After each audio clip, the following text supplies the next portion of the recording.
Well, good morning. It's so good to see you all here this morning. My name is Bill Altman, and if you are watching with us online, love to say welcome to you all as well. We know that people participate with our services online for many reasons, and one is that you're checking things out before you visit in person. And if that's you, we would just love to see you here sometime face to face. We're looking forward to that.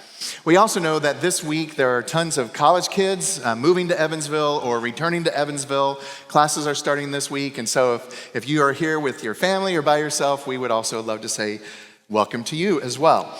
Now, I want us to start out our time together this morning with a question, and this isn't just a kind of think about it kind of question. I want you to turn to a person who's near you and share, when you were 18, what did you think you would be doing at this stage in your life? Okay? What would be your occupation? Where would you live? That sort of thing. And if you're, say, 25 or younger, maybe you can just answer the question, where do I think I'm going to be in 20 years, in 2043? All right? So, go.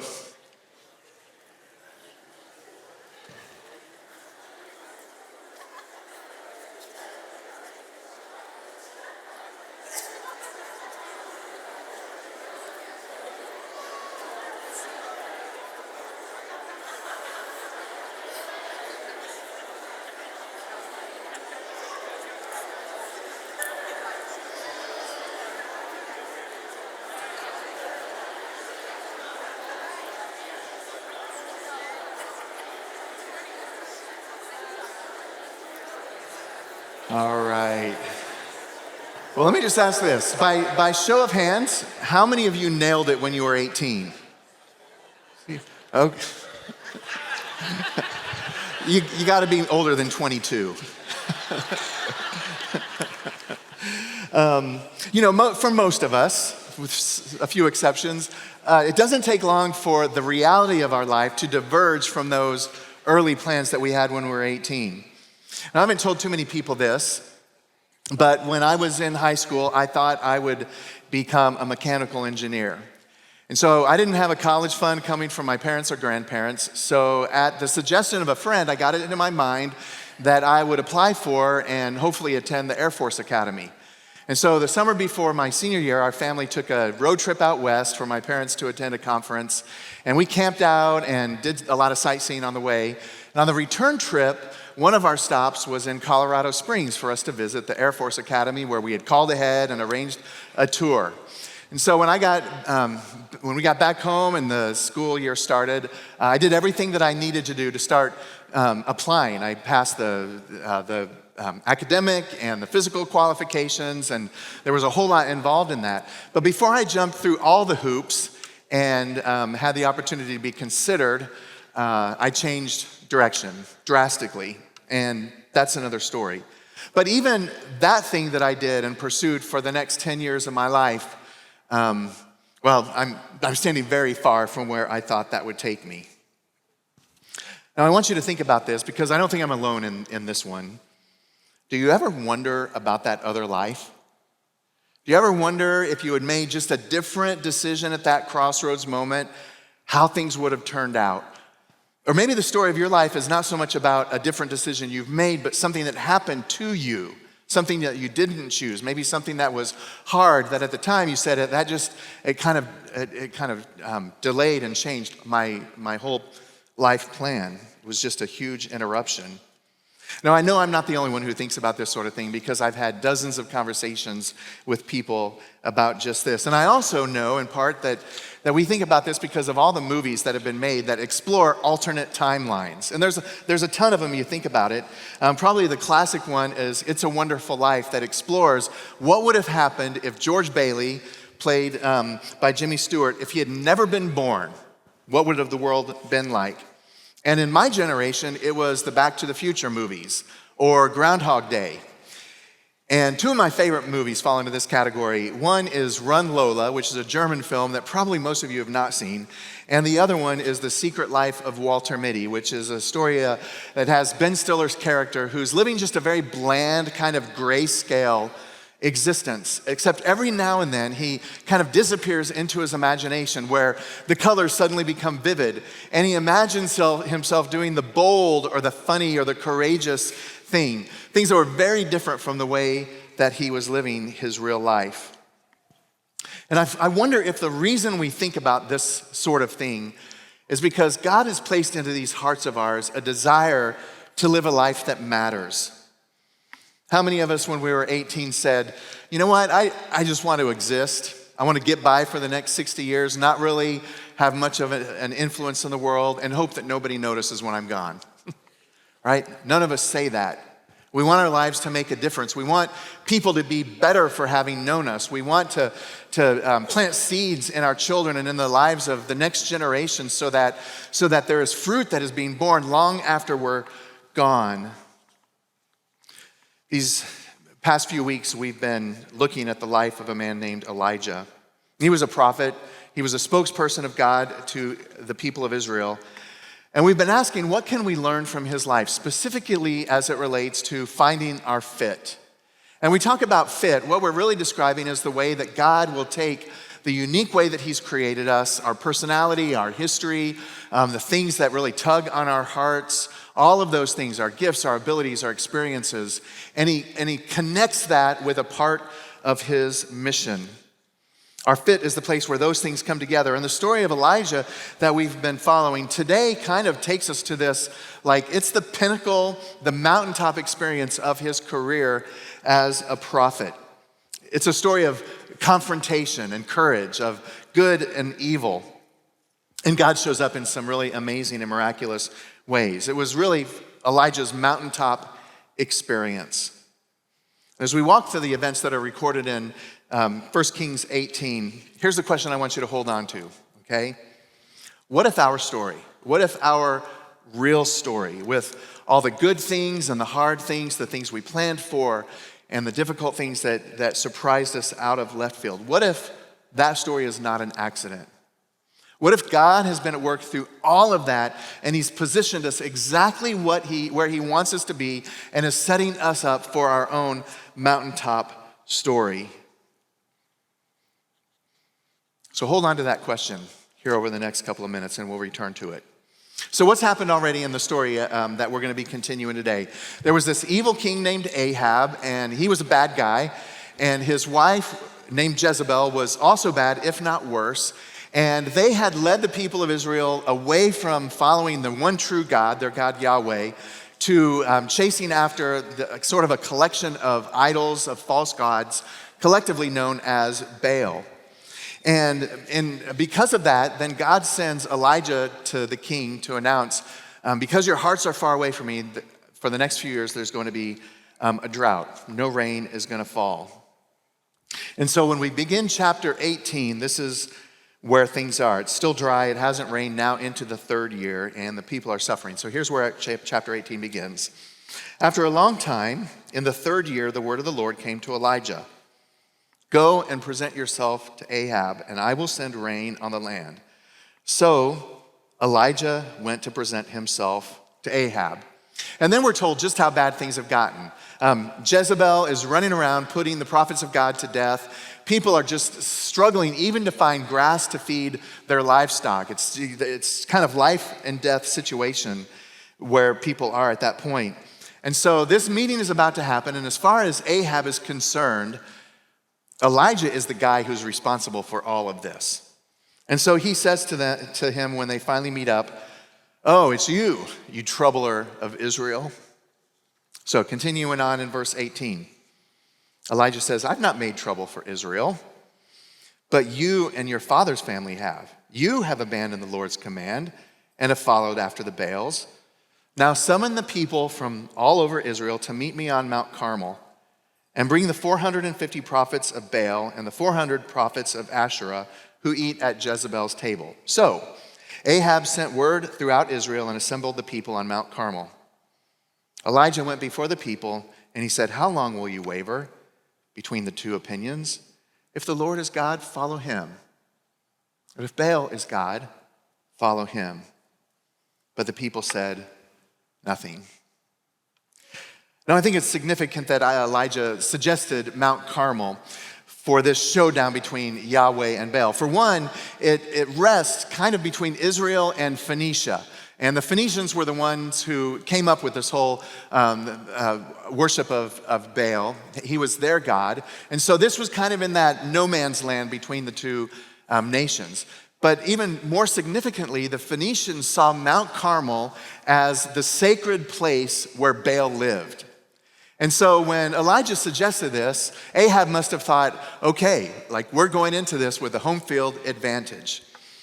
And so when everybody gathered, Elijah must have been heartbroken by what happened, because he laid it out before them and he said, this is the most important decision you could possibly make. Everything in your life rests on you getting this right.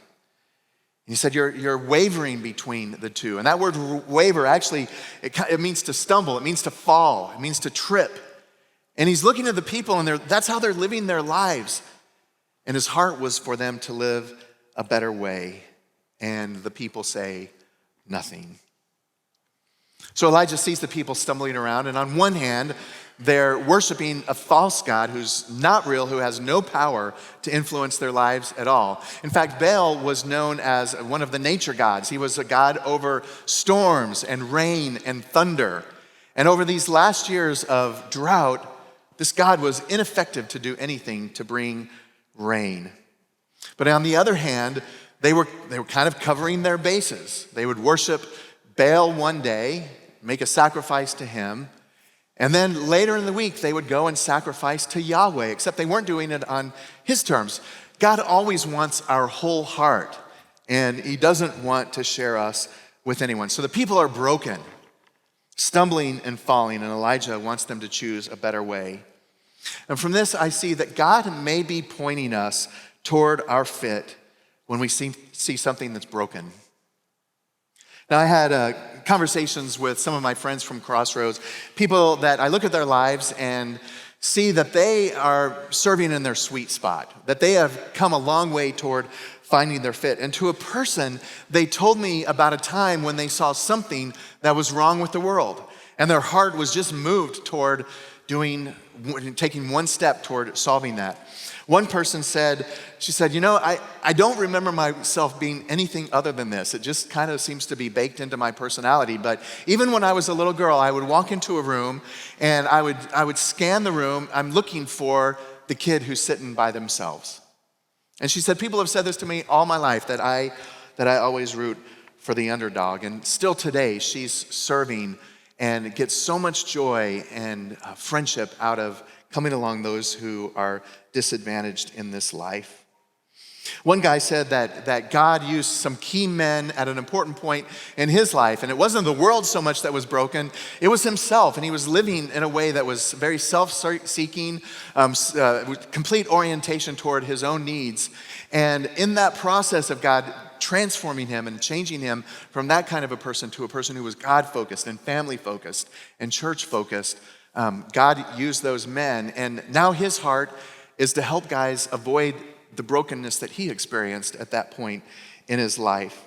Another person who's involved with Potter's Wheel, one of our local partners that comes alongside families, especially families with children, and helps them in all kind of practical ways. She said, I first saw compassion lived out in the life of my dad. I saw it in his example. And she grew up in a kind of close to an agricultural area in a part of the country where there were a lot of migrant workers who would kind of cycle through every year. And she just saw the way her dad would reach out and love those people. Something awoke in her when she was 5, and she can still remember first and last name. I only wrote down Sally. I don't remember the last name, but Sally was the little girl who was from one of these families, and they were going to visit them, and she knew that there wasn't much coming her way for Christmas. And so as a 5-year-old, she brought her doll to give to Sally. And that just started something in her life. Most of the people that I just talked to described something similar. Usually that connection was made a little bit later in their lives. But I want you to think about how much gets done because someone looks around and sees something that's broken, something that's messed up, something that's not right. And as best as they can, with God's help, they start moving toward trying to find solutions to those problems, trying to take one step to maybe putting it back together. We have in our community foster parents who, because there are families that are broken temporarily, and there is a need for children to have stable and secure love for that season, step into that. Sometimes they'll look at the statistics and see how many children are on waiting lists and just say, that's wrong. Like somebody needs to do something about that. And then they step in. We have people here that are a part of our community that when they come on the weekends, they serve coffee or they greet at the door or hand out donuts. And that's because the world is broken. And so many times people come into this space and they've been beat up by their week. And for someone to greet them with a smile or to provide coffee or a donut, it just communicates, you know what, this is a place where you matter. For some people, they've been given a miraculous ability to hang out with preschoolers. And so they are able to teach them, and they find that a delight and not a difficult work. Some people pour into our youth and to our students because they recognize that when a young person has not just a parent, but other adults who care about them and are teaching them and loving them, the chances go up dramatically that they will go out into the world with a secure faith that when difficulties come and trials and testing comes, their faith will withstand it. It won't become broken. In the next chapter, we're going to hear Elijah say, I have been very zealous for Yahweh, for the Lord. Do you see something that's broken? Pay attention to that, because God just might be working in your life through that. So this large crowd now is gathered together on the mountain. And by the way, think about Smokies more than Rockies. These are kind of like large rolling hills.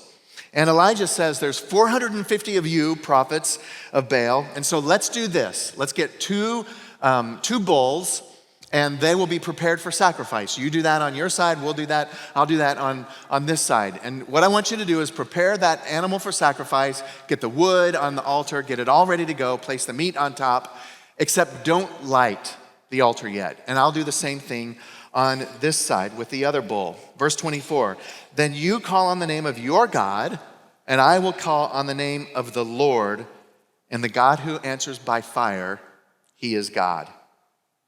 Now, think about how intimidating this must have been for Elijah, the confidence it would have taken for him to step into this situation. This is a life or death. It's laying everything on the line kind of deal. And just imagine the pressure that he would feel. We might, putting ourselves into his place, be tempted to think, like, this is too out there. It's kind of strange. It's too big. How do I relate this to my life? Well, I want you to remember something that Phil read from the book of James several weeks ago. A very simple line. It just says this: Elijah was a human being, even as we are. I think the way to make sense of this is to remember that Elijah has a backstory, that he has a history. Last week in chapter 17, we saw that God sent Elijah to a widow and her son and miraculously made a way for them to continue to provide food for themselves during this drought. And then something happens in that story that it just feels random. It feels very out of place. The child dies. And then Elijah goes into the room where he's been laid out on the bed, and he prays to God several times for God to raise this boy. And God does that. He witnesses like a real life resurrection before him. And do you think that might have been a confidence booster for him to know that God is a God who hears our prayers and has the power to answer those things? So this was not Elijah's first assignment. His story didn't begin on Mount Carmel. There's a lot that came before that. And so what we can take from this part of the story is that God may be moving us toward our fit when we see him at work in our story. So here's the reality. We all have a story, right? You got a story, I have a story. Now, I was thinking about this over the last week when my parents celebrated their 80th birthday. Their birthdays are not too far apart. My dad just turned 80 earlier this month. My mom does a little bit later this fall. And we had a reception to kind of combine that with my dad's sort of semi-retirement. So people showed up from all the stages of their lives. It was really a beautiful moment. But that also meant that people showed up from many stages of my life. And so I was kind of, wandering down my own personal memories. And one of the things that we did for my parents, our gift, my siblings and myself, is we got the box of old 8mm silent movies that my dad had taken over the years and had them digitized. And so when we had the opportunity to watch these, and we haven't seen them since, probably the early 80s would be the last time my dad got out the projector and we watched those. And so we were just struck by seeing the images of ourselves as children. And of course, my kids had never seen any of these things. One of those smart alecky ones said, "I thought they would be black and white." So, some pictures from my early story. A little bit of a violent streak. You remember these things? These were horrible. Like you would climb up and slide for a millisecond and then bottom out on the floor. So yeah, at 4 or 5, I wanted to be a cowboy.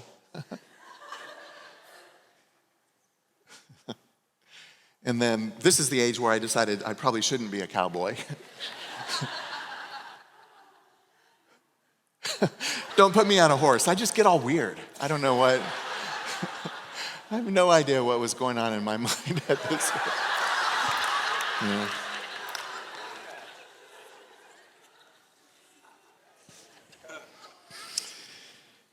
Well, at that celebration were several families from the country of Zimbabwe and Africa. And this country has an important part of my own family story. The summer after I graduated from high school, our family had the chance to go there, and my dad to fill in for a missionary that had come home on furlough. And that resulted in my parents living there for 10 years. And those 3 months in 1986 changed my life in many, many, many ways. And one of them is I made the decision to not pursue the Air Force Academy and instead go to a Bible college and prepare to become what I thought would be my future, which was to be a missionary, and probably in Africa was my belief. So when my wife Missy and I met and we started to see things moving toward marriage, this dream that had been mine, she began to share in, and that dream became a shared dream. But instead of Africa, we moved to the south of Ukraine in 1994. And when we moved there, 2 things happened simultaneously. One is that we absolutely fell in love. We fell in love with the people, the language, the food, the place, the work we were doing. We just loved it. The second thing is that Missy's health tanked. The asthma and eczema that had been a part of her life, most of her life, and just mainly an inconvenience, became debilitating. And the result was that after 3 years, we returned back to the States, and I thought it was the death of a dream. Now, we've lived here in America since 1997. Our kids were not raised as missionary kids, and Paul Lingy speaks way better Russian than I do. If you know Paul, he's on staff, and he and his wife, Emily, lived in Ukraine much longer than we were able to. For a long time, I held on to grief about that. I didn't understand why God would take us there, only to let my wife suffer and then us return home, leaving a part of our hearts forever in Crimea, Ukraine. Now fast forward to past having children and living in New York City and Charlotte, North Carolina, and lots of wonderful seasons and a few challenging ones. Missy goes back to school, becomes a licensed counselor, and new dreams begin to form. One is a dream that God put in her heart, a desire to help missionary families thrive by providing counseling when needed. And you have to know that in the past few years, God has opened up all kinds of crazy doors for her to be able to do that. And this week, honestly, just a couple of days ago, I was thinking about it, and this hit me, that maybe those dreams that God had put in my heart all those years ago was not about me. It wasn't about my identity and what I thought my life would become. Maybe what I felt was an act of abandonment was actually a gift to me and to Missy that put in her heart a desire to do what she's doing and built within her an empathy to be able to say to people who are living in cross-cultural situations, I understand what it's like to be going through a hard time there. Because there's some kinds of empathy that can only come to us through suffering. And so maybe what I felt was one of the hardest things that God ever put us through was actually his greatest act of kindness to us, because he was playing the long story. He was playing the long game. For Elijah, it was a resurrection and 1,000 acts of obedience that prepared him for Mount Carmel. As I was talking with my friends this week, there was another common feature to every story. One person said, just obey God with one thing and see what happens, and you'll find that he's going to take you on a ride. One guy said that his whole spiritual journey began by saying yes to one thing. It was a mission trip to Haiti. And he was not a part of Crossroads or any other church, but his family was, and he was here visiting with them and heard about this trip and went back out east where he was living and knew that he had to go, that this was what he was supposed to do. And so his family made sure it was okay for him to do so, and he bought a ticket. He caught a flight out of New York City that was delayed because of a huge snowstorm. So he was flying to a place he had never been, to meet up with people he didn't know, to do a thing that he had never done before. And he said, this has been a pattern for me, that every movement of God in my life that has brought me the greatest joy, that's been the most meaningful and the most fruitful, has always been an incremental step where God put something in my heart and he gave me a choice, because he always gives us a choice. And when I stepped into that, that's where everything changed. And that's where the most beautiful things have happened in my life. And it always has begun with one step. So the rest of chapter 18 plays out. The prophets of Baal began to pray early in the day for fire to come down from heaven, and nothing happened. So they began to pray louder. They began to dance around, and they actually even take out knives and begin to cut their skin, just doing anything they can do to try to get the attention of their God. And at one point, Elijah calls out and says, maybe he's asleep, or maybe he's relieving himself, or he's on a trip, he's traveling. And still nothing. But morning to night, they did this dance. And then these sad words. But no one answered. No one paid attention. Now it's Elijah's turn. So he sets up the altar that had fallen into disrepair, placed wood on it, placed the sacrifice on top, and then he asks several of the bystanders, I want you to take 4 large jars of water and empty them out on top of the altar. Now do it again. Now do it a third time. And now water is dripping down off that meat over and across the wood and the stones and across the ground into the trench that he had dug around the altar. Here's what happens next, verse 36.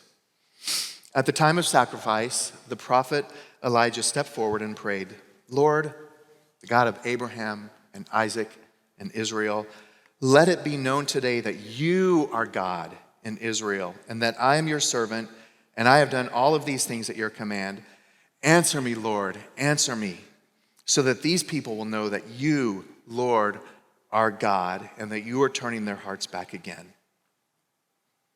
Then the fire of the Lord fell, burned up the sacrifice, the wood, the stones, and the soil, and also licked up the water in the trench.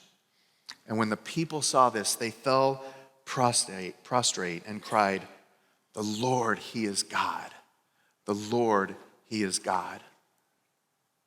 Now, moments earlier when Elijah stood before that same crowd and gave his talk and said, choose one way or the other, gave his best speech, people were silent. They said nothing. But when God moved and when God acted, the people fell on their faces and said, the Lord is God. There's no dancing, there's no yelling, there's no slashing of his skin, just quiet confidence that comes from 1,000 yeses and 1,000 answered prayers. Just a simple, quiet prayer. And the fire of the Lord fell. And so you know you have found your fit when God shows up. God shows up when he gives you the courage to walk across the street, to talk to a neighbor you've not met, and you follow through with that. Or when he gives you the words to say to a coworker who's going through a divorce or some other kind of really challenging time in their life. When God opens doors that you could have never opened on your own. Or when he gives you a supernatural love for preschoolers that makes teaching them a delight. When God helps you see for the first time that what you thought was a defeat and a disappointment was part of getting you where you are today. And if that hard thing had not happened, you wouldn't be the man or the woman you are now. This makes me wonder if finding your fit is the best way to say what we're talking about. Because the truth is, God didn't ask Elijah to find his fit. He just asked him to obey. Just take one step, and I will take you toward your fit. Elijah gave God his heart. He described himself as a servant of the God Most High, and God led him step by step, probably small steps at first, and then little mountain by little mountain, and eventually to big mountains. And so I'm going to ask you to do just one thing today. I want to ask you, would you commit to just one step toward whatever mountain God might have in mind for you? I don't know what that step is. You probably don't know what that is either. We would love for you to register and come to the class next weekend, the Find Your Fit conversation. It's just about an hour, and it will just help you maybe determine what might be a place to start or what might be the next step in your journey. So one of my friends said this week, just dip your toe in the water. Don't make big promises to God or to yourself or to anyone else. Try something. If it doesn't fit, try something else. Just start with one act of saying yes. The second thing that I'll ask you to do is to just simply tell someone about it. Tell someone about this intention. I think sometimes things don't really solidify in our minds until we bring somebody else into it. And that just helps us to drive a stake into the dirt and say, okay, from this day, I'm making this commitment. And would you be with me on the journey? So that's it. Just commit to one step, which will reveal the next step and will reveal the next step. And it's not always easy, but sometimes it is. And for most people, God doesn't ask them to change jobs or change homes or move to another country, but sometimes he does. And if that feels a little bit scary, that's okay. Because when God looks at you, he sees a beautiful before and after story in the making. Actually, he sees 1,000 little before and after stories in the making. Can I make you a promise? That if the story of your life from where you are today on into the future, if that story is defined by those markers, those places where you said yes to God and followed through in obedience, here's my promise. You may look back and still wonder what would have been if you hadn't said yes. But I'll tell you what, you will never long for any life other than the real life, the life that God has given you as he has walked with you step by step and mountain by mountain. Oh yeah, you're probably wondering about the rain, right? That's where this whole story started with God came to Elijah and said, go to Ahab and tell him no more rain for the next few years. And then he came again and said, okay, time for the rain to fall. You can read about that in the last 5 verses of chapter 18. It's kind of an interesting end to the story, but it rained.